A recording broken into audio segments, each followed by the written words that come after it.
Hello friends, आपका स्वागत है आपके अपने चैनल पर। और सबसे पहले बात करेंगे आज निफ्टी की।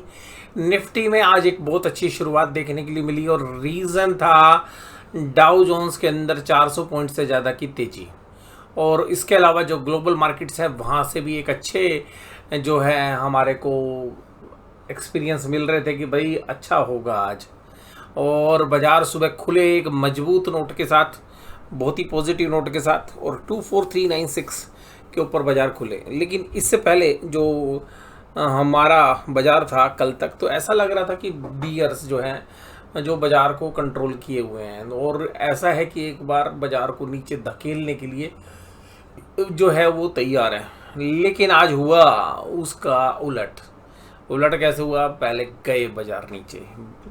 निफ्टी बैंक निफ्टी दोनों घुसते हुए नजर आए। निफ्टी तो स्लाइटली लोअर साइड में गया, लेकिन बैंक निफ्टी अच्छे से जो है माइनस में चला गया था, तकरीबन 300-400 पॉइंट। हालांकि डेज लो आज निफ्टी 50 का कल वाला नहीं था। मैंने कहा था कि जब तक कल वाला लो नहीं टूटता है तब तक निफ्टी इसी तरीके से बाउंस दे सकता है। और अभी भी मेरा मानना ये है कि जो 22,150 के आसपास के लेवल हैं, 24,150 के आसपास के जो लेवल्स हैं 24,150 के, वो जब तक प्रोटेक्ट रहेंगे तब तक बाउंस आते रहेंगे। लेकिन ये जो स्थिति है वो शायद ज़्यादा समय तक नहीं रहने वाली है, क्योंकि एफआईज के डेटा जो हैं वो काफ़ी ज़्यादा वीकनेस के संकेत देने शुरू कर रहे हैं। ऐसा लग रहा है कि एफआईज के जो डेटा हैं वो मंदी बनाना उन्होंने शुरू कर दिया। लेकिन अगर ऑप्शन चेन के डेटा को देखेंगे आप, तो वहाँ पर आपको एक अच्छी खासी तेज़ी बनेगी। बट मुझे ऐसा लगता है कि जो मंदी की जो पोजीशंस हैं, जैसा मैंने कल भी कहा था कि जो मंदी वाली जो पोजीशंस हैं वो बहुत कम हैं। लेकिन जो मतलब मैं ये कह सकता हूँ कि जो बहुत ढीठ किस्म के जो मंदी करने वाले लोग हैं उनके लिए बाज़ार नीचे गया। उन्होंने कवर किए होंगे, कुछ लोगों ने कवर फिर भी नहीं किए होंगे, क्योंकि कुछ लोगों को पता है मंदी उन्होंने बढ़िया वाली बना रखी है और उनको ये लेवल्स सस्टेन नहीं होते। उसमें से बहुत सारे एफआईआईज भी हो सकते हैं। अब बाज़ार दोबारा से नीचे जाएगा, तो नीचे जाएगा तो क्या, जिन्होंने आज अपने शॉर्ट कवर नहीं किए उनको दिमाग में क्या आएगा, यार किस शॉर्ट कवर कर लेने चाहिए। तो मुझे लगता है कि बाज़ार एक दो बार झटके नीचे देगा, फिर बाउंस करेगा। और जब लास्ट में सबको लगेगा यार बाज़ार नीचे जाया नहीं रहा, सबके शॉर्ट कवर हो जाएंगे, फिर मुझे लगता है कि एफआईआईज की जो पोजीशन संबंधी की वो और एग्रेसिवली होगी और फिर उनके कैश में भी सेलिंग शुरू हो सकती है।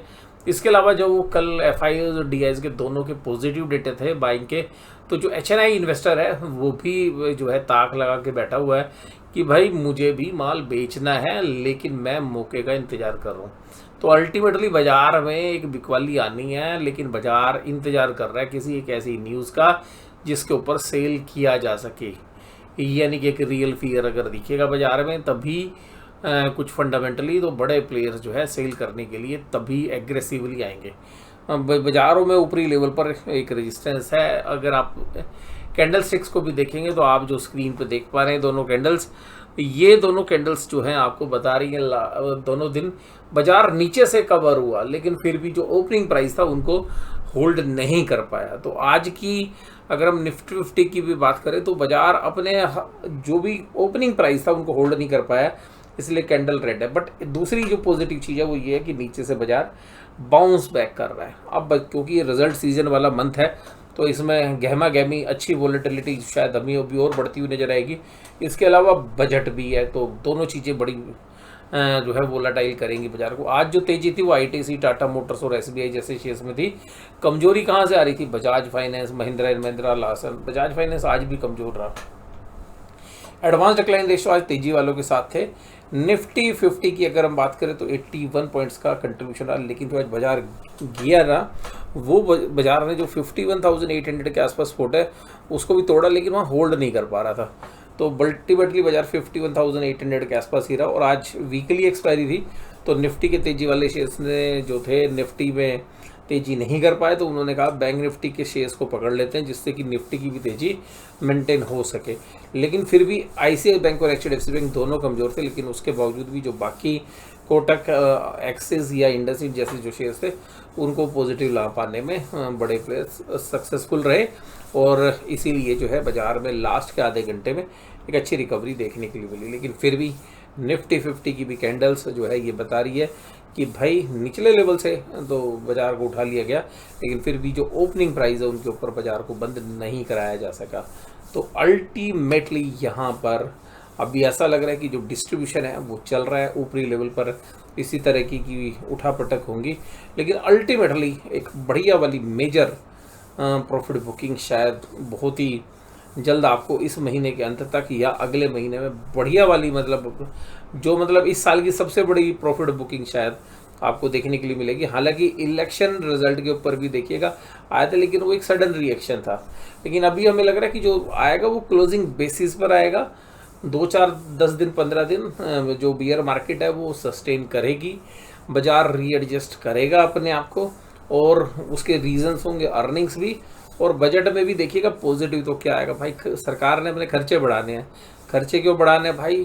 जहाँ जहाँ बीजेपी की सरकार को पता चला कि भाई साहब ये जो इलेक्शन जो जीते हैं वो वास्तव में जो महंगाई है वो मिडिल क्लास को, लोअर मिडिल क्लास को परेशान कर रही है, तो कुछ ना कुछ रिवार्ड देना पड़ेगा।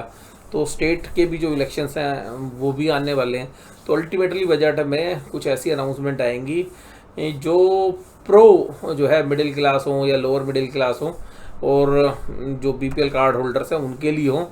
तो उसकी वजह से भाई पैसा तो इकट्ठा करना पड़ेगा। पैसा किससे इकट्ठा करोगे भाई? अब पैसा इकट्ठा करना देखिएगा, मुझे लगता है सरकार को नज़र आ रहा है भाई शेयर बाजार बढ़िया चल रहा है, तो शेयर बाजार में लोगों ने पैसा कमा रखा और कमाने भी लग रहे हैं, तो यार इनका कैपिटल गेन टैक्स क्यों ना बढ़ा दो। तो ये भी बड़ी अंदेशा है कि कैपिटल गेन टैक्स बढ़े। हालांकि उस कैपिटल गेन टैक्स बढ़ने का ज़्यादा असर कुछ होगा नहीं, एक बार तो होगा। अब लोग ये सोचेंगे यार कमा रहे हैं तो चलो दे देते हैं, बट मुझे लगता है कि एक बार सडन रिएक्शन आएगा अगर कैपिटल गेन टैक्स बढ़ता है। और मुझे ऐसी भी उम्मीद है कि भाई लॉन्ग टर्म कैपिटल गेन में या तो पीरियड बढ़ाएंगे, जो 1 साल से लेकर 3 साल वाला करेंगे, या जो 10% का लॉन्ग टर्म कैपिटल गेन है ये 15% पे जा सकता है, और इसकी भी बहुत अच्छी संभावना है। इसके अलावा जो 1 लाख तक की लॉन्ग टर्म कैपिटल गेन पे एग्जम्पशन है वो भी खत्म हो सकती है। एक चांसेस और भी हैं कि लॉन्ग टर्म कैपिटल गेन और शॉर्ट टर्म कैपिटल गेन को कहीं नॉर्मल कैपिटल गेन की तरह ना ट्रीट कर दिया जाए, तो हालांकि वो बहुत बड़ा रिस्क है, उसकी संभावना मुझे कम लगती है। मुझे ऐसा लगता है कि शॉर्ट टर्म कैपिटल गेन 15 से बढ़ के 20% तक हो सकता है। और दूसरी संभावना शॉर्ट टर्म पे एक और बनती है कि जो normal short term capital gain है वो normal short term capital gain की तरह ट्रीट होना ना शुरू हो जाए, यानी कि वो आपके इनकम के साथ ऐड होना शुरू ना हो जाए, और फिर उसके साथ जिस स्लैब में आप आते हो उसमें ना चला जाए। बट मेजर जो सेटबैक मिलेगा वो इस बात से भी मिल सकता है कि कहीं एसटीटी भी बढ़ जाए और साथ में टैक्सेस भी बढ़ जाए। तो अगर वो होता है तो वो बाजार के लिए एक नेगेटिव रिएक्शन हो सकता है, क्योंकि सरकार को तो पैसा देखिएगा लेना है, सरकार के खर्चे बढ़ रहे हैं। या तो भाई साहब फिस्कल डेफिसिट करो या बोरोइंग्स करेगी सरकार। हम मुझे लगता नहीं सरकार बोरोइंग्स करेगी, तो सरकार को हालांकि अपनी सरकारी कंपनियों में भी डिसइन्वेस्टमेंट करनी है। तो अगर ऐसा कोई डिसीजन लेती है, मान लीजिएगा टैक्सेशन जो कैपिटल मार्केट पे आते हैं, तो वो देखिएगा वैसे तो सरकार के लिए भी नुकसानदायक हो सकता है, बट सरकार को पैसा तो चाहिए। अब वो टैक्स अगर यहाँ पे बढ़ते हैं तो एक रिएक्शन नेगेटिव जरूर आएगा, बट अल्टीमेटली वो सेंटीमेंट को ख़राब कर देगा बाजार के। लेकिन फिर बाजार आ जाएगा, तो क्योंकि लोगों को लगता है कि यार पैसा कमाएंगे तो दे देंगे थोड़ा टैक्स भी अगर जाता है तो। बट इसमें एक दूसरा पेच है। दूसरा पेच ये है कि अगर वो टैक्स में और साथ में एसटीटी में बढ़ोतरी होती है तो फॉरेन इंस्टीट्यूशनल इन्वेस्टर्स का जो रुझान है वो एकदम पलट जाएगा, और वो बहुत बड़ा आउटफ्लो होने का रिस्क बन सकता है। क्योंकि बहुत सारी इकोनॉमीज़ के अंदर अगर मार्केट में देखें तो बहुत सारे बाज़ार हमारे बाज़ार से ज़्यादा तो मतलब ग्रोथ दिखा रहे हैं कंपनी वाइज, और वैल्यूएशन उनकी हमसे 1/3 या आधी है। और जिसमें हम देखें तो तुर्की के बाज़ार आपको मिल जाएंगे कंपेरेटिवली अगर हम देखें तो। उसके अलावा हम ब्राज़ील के बाज़ार से भी कंपेयर करें तो हम कंपेरेटिवली महंगे और शायद वर्ल्ड के सबसे महंगे बाज़ारों में हम जो है शुमार हैं इस समय पर। तो एफआईज के लिए एक बहुत अच्छा रीज़न है यहाँ पे कि भाई अगर बाकी टैक्स बर्डन बढ़ते हैं तो वो शिफ्ट कर सकते हैं। अगर हम बात करें आज तो आईसीआई और एचडीएफसी बैंक की कमज़ोर थे, बाकी सब ठीक थे। और आज एफआईज ने माल बेचा 1137 करोड़ का, लेकिन 1676 करोड़ का जो माल डीआईज ने उठा लिया। तो इसलिए जो ये लास्ट में रिकवरी आई ये हमें लगता है डोमेस्टिक इंस्टीट्यूशन की बाइंग थी। आज एफआईज ने भाई साहब लगातार 2 दिन, कल 3400 करोड़ का स्टॉक फ्यूचर्स बेचा, सॉरी इंडेक्स फ्यूचर बेचा आज 2179 करोड़ का, और ऑप्शंस में भी 6539 की सेलिंग है। तो जनरली ये वीक में ऐसा हो सकता है, जब इतनी बड़ी सेलिंग की है तो बाजार रेंज में रहेगा, क्योंकि ऑप्शंस तो दोनों साइड की बेची होंगी, तो बड़ा मूव कराने में तो एफआईज का कोई फायदा है नहीं। तो मुझे लग रहा है कि कंसोलिडेशन होगा, but sell on rise market ही रहने वाला है। ऑप्शन की चेन के डेटा जरूर मजबूत हैं, ये तो मैं मानता हूँ। और स्टॉक के जो फ्यूचर्स हैं, स्टॉक जो फ्यूचर्स है उसमें भी 5000 करोड़ की सेलिंग है। तो ऐसा प्रतीत हो रहा है कि कल भी 2000 करोड़ की स्टॉक फ्यूचर्स बेचे हैं, कि एफआईआईज कहीं ना कहीं मंदी का सेटअप बैठा रहे हैं। अब वो सेटअप को कब एक्टिवेट करेंगे अपनी पोजीशंस को, उसमें शायद अभी थोड़ा सा टाइम है। अब पुट कॉल रेशियो नीचे की तरफ है भाई, और पुट राइटर बिल्कुल बैकफुट पे, बैंक निफ्टी में 0.87 पे आगे, क्योंकि भाई साहब पुट राइटर को डर रही है कि यार कहीं बड़ा बोल हो गया ना, कि पैसे ना फंस जाए। अगर हम निफ्टी में देखें तो आज जबरदस्त भाई साहब पुट राइटिंग हुई है, 24,200, 24,250, 24,300 में। कॉल राइटर भी थे, लेकिन कॉल राइटर की जो पोजीशन है वो इनकी आती है, तो अल्टीमेटली पुट राइटर बाजार को रोकने वाले ज़्यादा एक्टिव है। तो ऑप्शन चेन की डेटा मजबूत है निफ्टी के अंदर, और बैंक निफ्टी में भी सिमिलर पोजीशंस है। अगर आप देखें तो 52,000 पर जबरदस्त पुट राइटिंग हुई, बाजार नीचे से जब रिकवर करके आए तो ये पुट राइटिंग बड़ी जबरदस्त हुई है लास्ट टाइम के अंदर। जो ये पुट राइटिंग बड़ी, जब बाजार ने नीचे से रिकवरी करनी शुरू की तो पुट राइटर एक्टिव हो गए थे उस समय पर। तो ये था बाजार का आज का आकलन। इसके अलावा टीसीएस के रिजल्ट पर कल रहेगी बाजार की नज़र। मुझसे पूछेंगे तो मुझे लगता है टीसीएस के जो रिज़ल्ट है वो कोई भी इवेंट नहीं है, मतलब मेरे लिए न्यूट्रल है।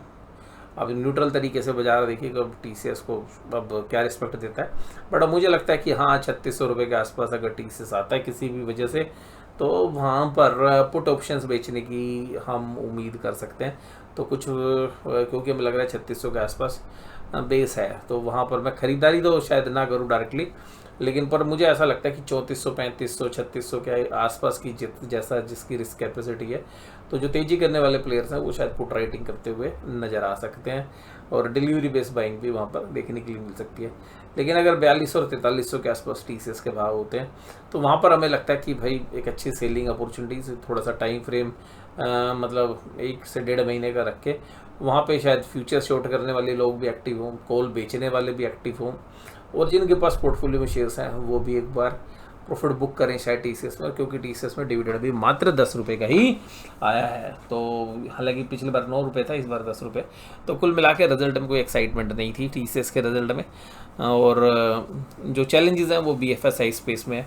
तो उससे ये भी आइडिया लगता है कि जो बैंकिंग और फाइनेंशियल सर्विस सेक्टर है उसको आईटी में काम नहीं मिल रहा है, तो अल्टीमेटली हमारे यहाँ पे भी बैंकिंग के जो स्टॉक्स हैं उनमें कोई ग्रोथ नहीं थी, तो अल्टीमेटली बैंकिंग और फाइनेंशियल सेक्टर जो है वो शायद यहाँ पर अभी एक लैगार्ड रहने वाला है, ऐसा आईटी कंपनी से भी हम कोरिलेट करें तो। लेकिन जो मैन्युफैक्चरिंग के अंदर जो आईटी कंपनीज के, यानी कि जो टीसीएस की बात कर रहे हैं, तो जो डिमांड आई है तो उसको देखते ऐसा लगता है कि जो मैन्युफैक्चरिंग है वो अब इंडिया में भी, क्योंकि इंडिया से भी बहुत अच्छा रेवेन्यू ग्रोथ जो है दिखाया टीसीएस ने, तो ऐसा लग रहा है कि मैन्युफैक्चरिंग शायद अभी और अच्छा करता हुआ नजर आएगा। हालांकि मैन्युफैक्चरिंग के जो शेयर्स हैं वो भी इंडिया के अंदर अगर हम देखें तो पिछले 1 साल के अंदर 60-70% के आसपास की एवरेज रेट से बढ़ चुके हैं। तो मैन्युफैक्चरिंग में जो ग्रोथ है वो आईटी कंपनीज में भी दिख रही है।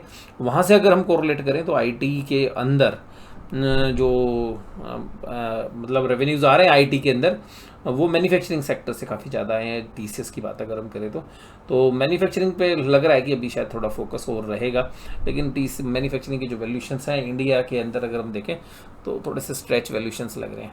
तो वीडियो देखने के लिए धन्यवाद। आपको ये वीडियो कैसी लगी जरूर कमेंट बॉक्स में बताइए। वीडियो देखने के लिए धन्यवाद। Thank you very much.